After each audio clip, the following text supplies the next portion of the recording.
All right, everybody, welcome back to Bourbon Flights OKC. Eric is always with my co-host Jason. This is season 3, episode number 6, and this is the Smoke Wagon Showdown. I feel like this is fitting because we went to our friend Vern's at Bad Brad's Barbecue today and watched about half an hour of a Western movie, and now we're doing this. That's right. Now we're doing this Smoke Wagon Showdown. So, Smoke Wagon, they're out of Las Vegas. I believe it's mostly MGP juice. Yes, it's all MGP juice as well, which if you don't know who MGP is, they're a giant... How would you describe them? They're just a giant distillery. They're supplier. like a conglomerate, I guess you would say, in Indiana. And they source a lot of stuff like Penelope's sourced through MGP. Well, they actually bought Penelope, from my understanding. Oh, did they? I believe they did. Nice. I don't blame them. Maybe that was the long game for them, is like, we're going to supply to all these places and then we're going to buy the ones that we like. Yeah, maybe. Not a bad business model, really, if you think about it. Let's see. So, yeah, we've got the Smoke Wagon Small Batch, the Smoke Wagon Straight Bourbon, and the Smoke Wagon Uncut, the Younger. We were talking to, I think you were talking to Nacho, our friend over at Camelot, and he kind of said to you, you guys need to get back to the more like $50 and under bottles because we have had some nice stuff on here, some stuff that's expensive, and we understand that not everybody's going to go or be able to go out and spend, $90, $100, $125 on a bottle. Right. So these are all under $50. The straight bourbon is going to be around 35 or 40. The small batch is going to be around 45 or 50. And the uncut, the younger, is going to be around $45, $50. So right around that price range. So I know that's kind of that's some people's bread and butter. Somebody sent us roses. 19 roses. Well, thank you. That's very nice. I think those are the first roses we've gotten. Yeah. So thank you to Sam0110. We appreciate it very much. So do we want to just get right into it? Yeah, that's good. I'm good with that. No problem. Just diving straight into the bourbon. All right. So we are going to start with the straight bourbon, which is 92.5 proof. It's the lowest proof out of the three.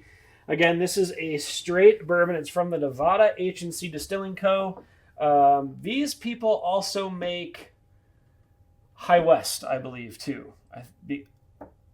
I don't know. I think High West and Smoke Wagon are the same company. Oh, is it? I'm not sure. Well, you know who would know? Yes, but he's not here. No, the internet. Oh, the interwebs? Yep, and these we got from our friends Bourbon with Branson's. Oh, no. Interesting. So it is not. So it's not, okay. Smoke Wagon is different from High West. Oh yeah, because High West is in Park City, Utah. Oh, that's okay. right. There you go. I think I confuse it because the bottles kind of look the same. Right. Some of them.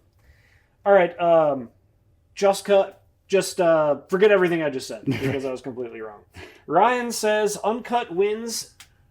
In his opinion, are you talking about the Uncut and Unfiltered? Because this is Uncut the Younger.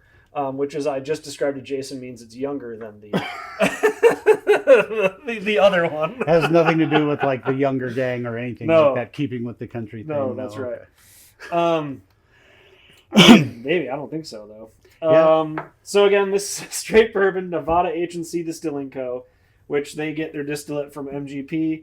Release is ongoing. Proof is 92.5. The age is NAS. And the mash bill is 60% corn, 36% rye, 4% malted barley. And MSRP in 2021 was $30. You can probably find this for $35 or $40. Yeah.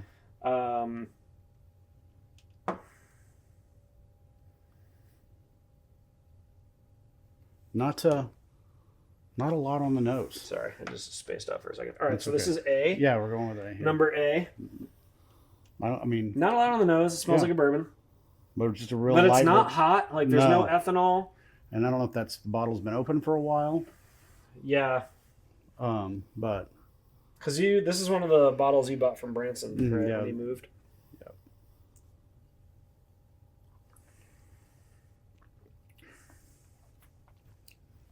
I mean, oaky, not too oaky though. It's not bad. You know what I like? It's not amazing, but it's not bad. It is not sweet. It's not like overly sweet. You get a little bit on the back end, but it's not like some of these are just getting so sweet on some of the stuff. So our friends at Breaking Bourbon on the nose are talking about caramel, honey, and vanilla. I would agree with all of that. That's pretty standard stuff for a bourbon of this proof. On the palate, toffee, nutmeg, light oak, and tobacco. I definitely get the light oak, obviously. Yeah. The toffee, I think, is that little hint of sweetness, but toffee is sweet, but it's also a little tart, I think, at the same time. Maybe tart's not the right word, but bitter, maybe? Yeah, maybe. Yeah, because you don't get like your red fruits and stuff like that, the sweetness like your red fruits, or when you get like a pear or a green apple taste. That's a fine bottle. Yeah, that's nice. That's a good drink. The finish, tapering caramel sweetness and light tobacco, flush rice spice in the background. And I think it's, for people just getting into bourbon, I think that's a perfect example of like a rye spice finish, because it's not super, it doesn't like punch you in the back of the mouth like some bourbons do. And it's not super spicy either. Right. I'm actually surprised. I am not a huge Smoke Wagon guy. I had the Desert Colt that I thought was absolutely atrocious. Mm-hmm. That is pretty good.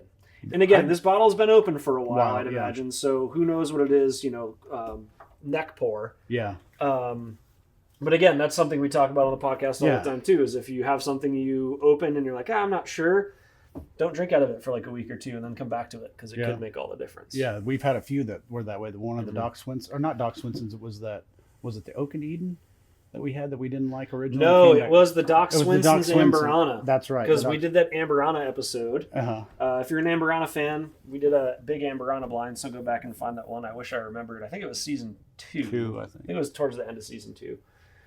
But yeah, that Doc Swinson's really... The first time we tasted it, tasted not good. medicated. No, the Oak and Eden Amberana still doesn't taste good. Yeah. It's just objectively bad. But when we came back to it a couple months later, it was much better. We were talking with Bourbon with Branson's folks, and they said, go back and revisit it. Go back and revisit it. It'll change your mind. And yeah, he was right. Yep. He usually is. Ryan was talking about the Uncut Unfiltered, which we don't have. He said that one's a good one. And then Drams and Drones says, good evening, fellas. How's it going? What's going on, man? Thanks for stopping by. Yeah. For $35 or $40? I think that's great, especially for someone that's just getting into bourbon and can't handle the higher proof, because there is no ethanol burn on that. And like you said, you get a little bit of the rye, but it's not. Yeah. It's almost more like a white pepper. Yeah, it's not like bad at all. And I think another big thing for me is like that's a bottle to keep around your house. Yeah. Again, if you're just getting into bourbon and like us or some other big bourbon people came over, like I wouldn't turn my nose up at that. Yeah, absolutely not.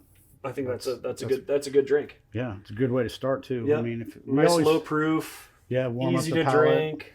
Yeah, and I could see that being good in like an old fashioned as well. Yeah. Just because it is lower proof, it's easy to drink. It's not super spicy. Yeah.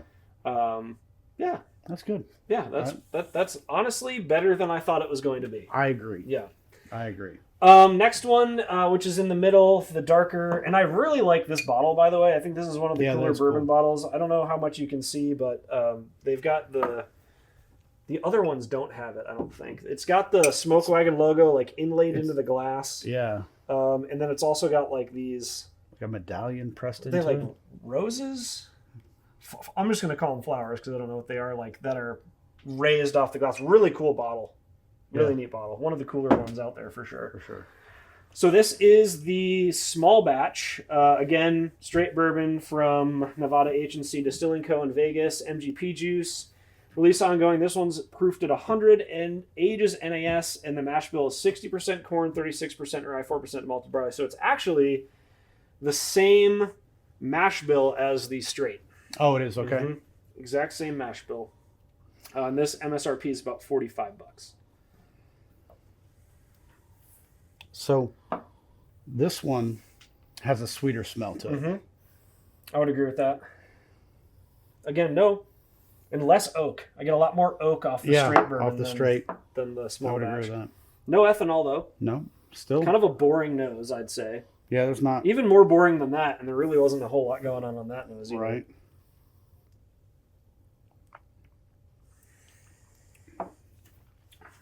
Interesting. You don't smell the oak as much oak, but you taste a little more. Taste it, and there's definitely more rice spice on the back end as well. Yeah. Again, not lingering, not overpowering, but it's it's noticeably more than the straight. And it does leave you with that oak on your tongue when you're done. You can't really see it, but it's also noticeably darker as well. Yeah. Again, we don't have age statements on these, and I don't think they put them on the bottle. They do not. Oh, if you're pregnant, you shouldn't drink this, by the way, yes. Jason. Okay. Well, thankfully, just the government wants you to know. Right. We won't get into that whole conversation. No. We really don't need to go down that road. So our friends at Breaking Bourbon, again, this is the small batch. Creamy caramel, light vanilla, and oak are noticeable. I would agree. Peppery scents, dash of rice spice. I agree with the dash. Yeah, fine. But it's not like super noticeable. Yeah, no. Is that rain? Yeah, it is. Oh yeah, it's raining cats and dogs out there. Again, that's that's not bad. Yeah, it's not bad at all. I think if there was more oak to it, though, it would push it a little past of what would be good, because they're right at that edge for me anyway, for my taste palette, with how much oak flavor I like in it. That's like, if you pushed it much more, it started tasting like Texas whiskey. Mm-hmm. Yeah, we certainly don't want that. No. The palate, again, caramel, oak, rye spice, peppercorn, aged oak, and vanilla. The finish, dry oak and leather, rye spice. Again, it's a bourbon. Yeah, and it's really not doesn't have like some of the complexities some of the other bourbons have. I know we still have one more to go. We don't need to do numbers yet, but which out of the two that we just had, again, because they're the same mash bill, which one do you think you like better? I knew you were going to ask me that. And I almost want to say the straight. Yeah, I think I'm there with you. Like, it's much lower proof. I mean, it's 7.5 lower proof. I think it just drinks easier. Mm-hmm. And the rice spice, I agree with you on the oak. A lot more oak. To me, it's not off-putting. The rice spice is a lot more of a punch and lingers longer than the one on the straight. Not to say that's a bad thing, but like I can still feel it. So again, like we're trying to appeal to everybody. Again, bottles under $50, which if you're just getting into bourbon, you might take a sip of this and be like, wow, that's really spicy. It's really hot, which is a typical term that we hear from people that are just getting into the hobby. Where something like this, you're going to get that rice spice, but it's there and it's gone. Yeah. And it's not like super aggressive. And I'm not saying this is an aggressive rice spice. It's just a lot more noticeable in the small batch than it is in the straight. Yeah, and I would almost say if you want to try getting into the higher rye spicy stuff, you probably need to spend a little bit more money on, because some of those you can get a high rye bourbon that's got a good age to it, and it takes all that heat out of it. Well, not even heat, it'll take smooth some of that spice out and give you a really good flavor. Yeah. But. So, what's interesting is they age it in Nevada. Okay. So, and this is interesting. So, the company ages in the dry heat of the state of Nevada that the state of Nevada affords, and the end result is one that seems to allow the rice spice to pop a little bit more, so much so that the bourbon borders on being overspiced. Which is kind of what I'm saying. I don't think overspiced is the right word. I mean, I like a high rye spicy bourbon anyway. But maybe that's why something that's so low proof at 92.5 does have noticeable rye spice to it, because it's sitting there in the desert. In the heat. So damn hot. But it's a dry heat. Right. So is an oven. Yep. All right, last one. This is Smoke Wagon Uncut the Younger. This is a straight bourbon whiskey, again from Nevada H&C Distilling. This is distilled at MGP, of course. And I don't have the mash bill, I don't think, on this one, because this is not from... this is from bourbonobsessed.com. I don't see a mash bill in here. No, I do not see a mash bill in here. And this, again, no ethanol to it. Oh, yes, it is. So they think that this is the same mash bill. 60% corn, 36% rye, and 4% malted barley. 36, that's 300. So all three of these are the same. And they think that this is 4 to 5 years old. It would be interesting to take the same batch of whiskey and put it in a couple different barrels and send it to different parts of the country and let it sit and see what it does and differences. Yep. I mean, because you talk about, we talk about Texas whiskey and how we're not so much, it's so oaky and stuff, and you got higher temperatures down there. Is that what's causing it, or is it, do you need that cold snap to suck it into the wood and give it some more flavors and get some of that tannins? It'd be cool to do like a New England one, like put one in Vermont.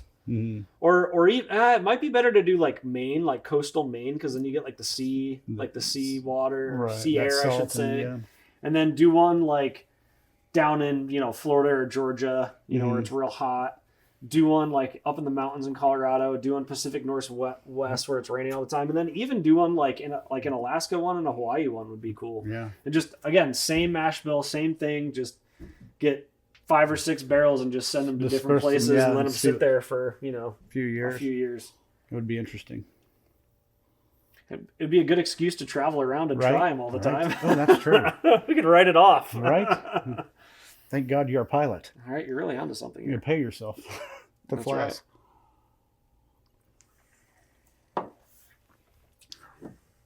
Right. That one's definitely sweeter. Very sweet.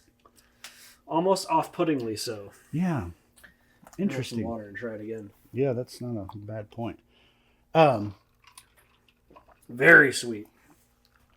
It almost tastes like what's that crap everybody's brewing now? They're calling it. It's basically Scotch, American Scotch. What do they call it? Single malt. Yeah, the single malt. Yeah. It's almost bordering on a single malt taste to me. So I get a lot of pear on the nose on this one. A little cinnamon as well.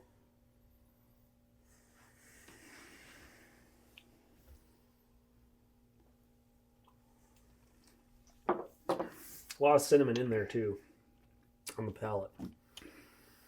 It's okay. I mean, it is. It's not dry, but it's not oily. I mean, it does leave you. It's like everything. All the flavors evaporate pretty quick. Leave you with like almost like a sweet taste, but with that rye spice on the back. There's like, I think out of the 3, this has the least amount of lingering rye spice to me. Really? Yeah.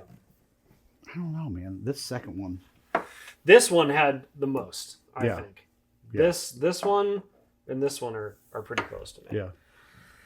I mean, it's not horrible, but it's not my favorite of the 3. It's definitely not my favorite of the 3 either. So, again, this is from bourbonobsessed.com. They're talking about dried apricot, pear, cedar, honey, cherry candy, subtle cinnamon, noticeable alcohol. I didn't really get a lot of alcohol on the... I don't know about the cedar either. The big thing I took away was the pear and the cinnamon. Yeah. On the palate, cinnamon red hots, I would agree. Yeah.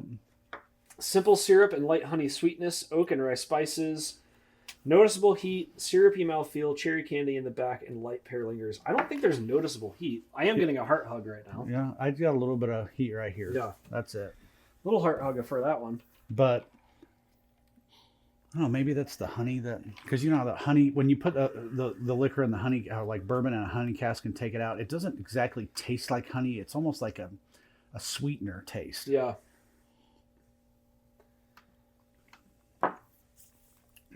And then they say on the finish, cinnamon red hots continue to grow, black pepper spiciness, oak and simple syrup, cherry candy, and honey sweetness linger along to the finish. Decent burn with a warm Nevada hug, and that's what I got. Yeah, the heart hug. I guess they call it the Nevada hug.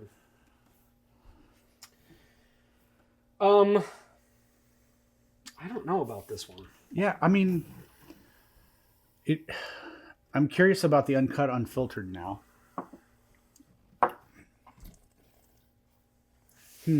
I still think that I'm gonna have to go with This is the bottle that we're drinking out of. Yeah, this is the one we're drinking out of. So 57 is what is that? 114. Yep, 114. Look at me! Didn't even have to use my toes that time. Well, it's 100. It's 57.07, so it's actually 114.14%. I mean, it doesn't drink like it's 114. No. I mean, but you definitely get some rye spice. It's not the spice. I think that might be my least favorite of the 3. And I agree. It's my least favorite. Yeah. I think I'm going to go with the straight bourbon. I am too, which is strange because I feel like Usually never go for this. The really low proof stuff. Yeah. And I mean, there's so much Smoke Wagon stuff. Like, as I said, I had the Desert Colt and it was awful. Yeah. I would never buy that again. And that's one thing I'm glad to see. Some of the distilleries are starting to cut down the number of offerings that they're putting out and actually focusing more on what they are, making them better. Yeah. Like Barrel, geez, they put out a ton of stuff and none of it's good. Yeah, Pinhook, same thing. Yeah, terrible. And they have some okay stuff, but nothing is like, oh my god, I have to have this.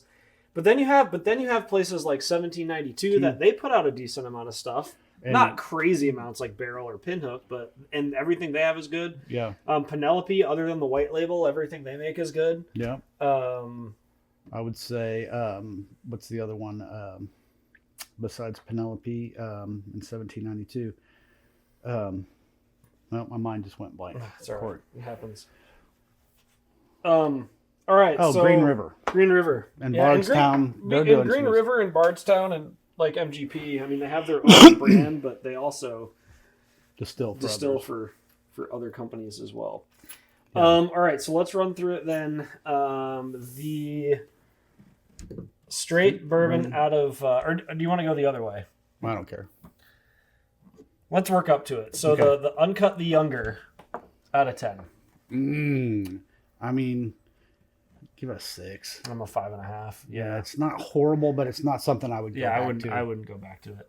Yeah. What about the small batch? The small batch, probably 6.5. Yeah, I was gonna say 7. Yeah, I would agree. And then what about the straight? And I like that. I think that's a good, easy drink. I think it's a great starter bourbon, you know, just to start your night. So I'd give it an 8. Yeah, I was gonna say like a 7.5 and an 8. Yeah. I mean, it's no high end, thing like that, but it's for this price range. That's kind of what we're rating this on.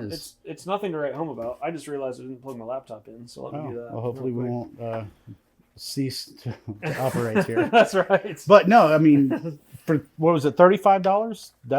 I would buy that again and keep that on the shelf. I will definitely keep that on the shelf. And again, I think it's good for people that are just getting into bourbon. Yeah. Got to make a good old fashioned, you'd figure. Yeah. Sorry while I do this here.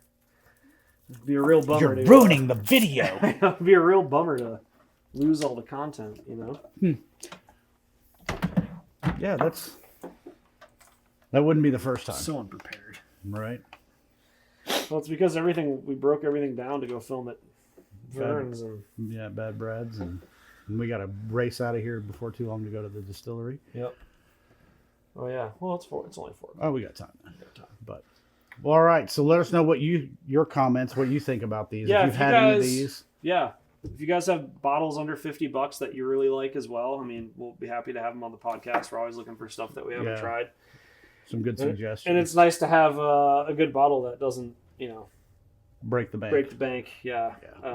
Because lately I feel like we've been buying stuff that's like in the upper echelon, and it's I think we need to go back to our roots a little bit. I know you start getting spoiled, and it's like, oh man, it's like when you first start, you're like, oh, I like Crown Royal, or I like Bullet Bourbon, or I like whatever, and you're like, oh, that's good, and then you start tasting the good stuff, and then it's like, holy crap, and then you start craving it, and it's like, well, I might skip buying 2 smaller bottles, lower cost bottles to get that, and then it just gets out of control, and then you end up like me with 180 bottles in your house. Well, and I mean, the other thing too that's tough is like, right, we've met so many people on this podcast journey, and you meet people, and then they start reaching out to you. Hey, I have this. Hey, I have that. And it's like, well, shit, I don't know. I'm ever going to find one of these again. So then you got to go buy that. And then the next day somebody texts you and says, oh, I've got this. And you're like, well, shit, I don't know when I'm going to find that again. So then you got to go buy this. And, but I mean, it's fun. I mean, it's fun to just keep, that's what I always say when people ask me about podcasts. I'm like, there's a never ending amount of content.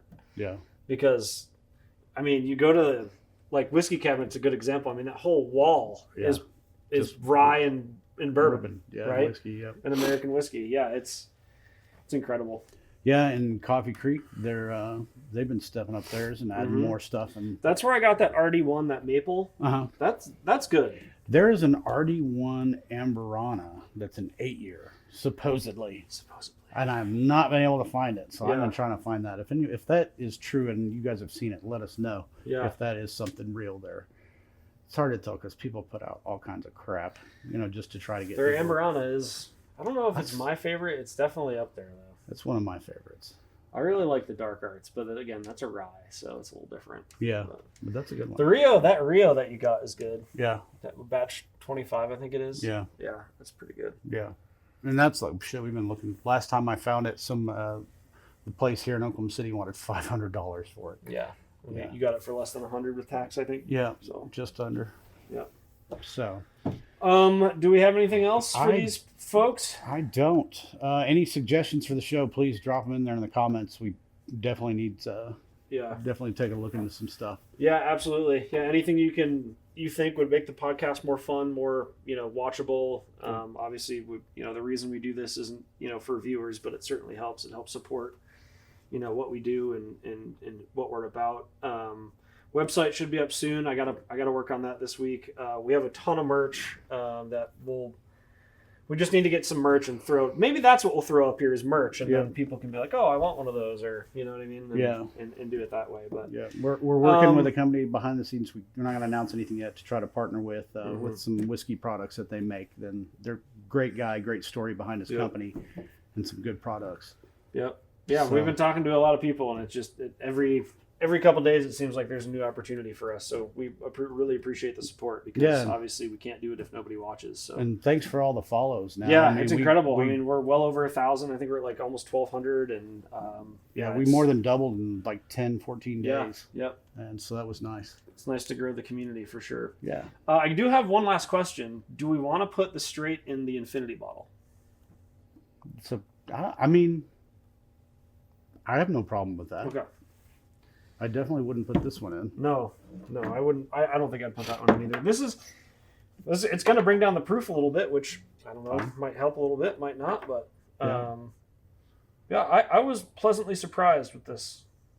Yeah. I didn't really have high hopes going in, if I'm being honest. Well, I honestly thought it would be the higher proof because we generally like higher proof stuff anyway. And I thought we'd end up liking the higher proof.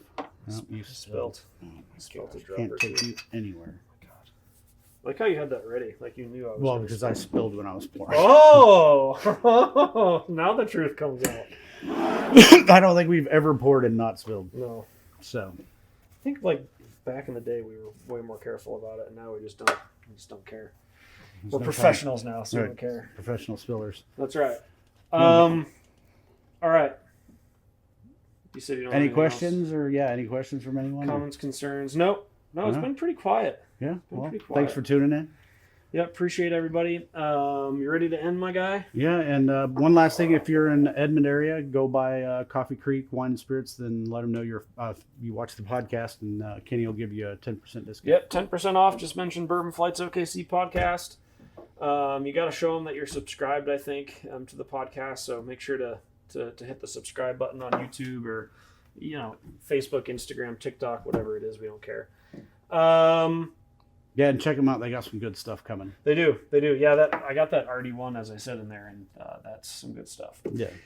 All right, everybody. Thanks for joining us on this bourbon journey through OKC. Remember, there is a world of bourbon out there waiting to be explored one sip at a time. Until next time, keep your... I screwed it up.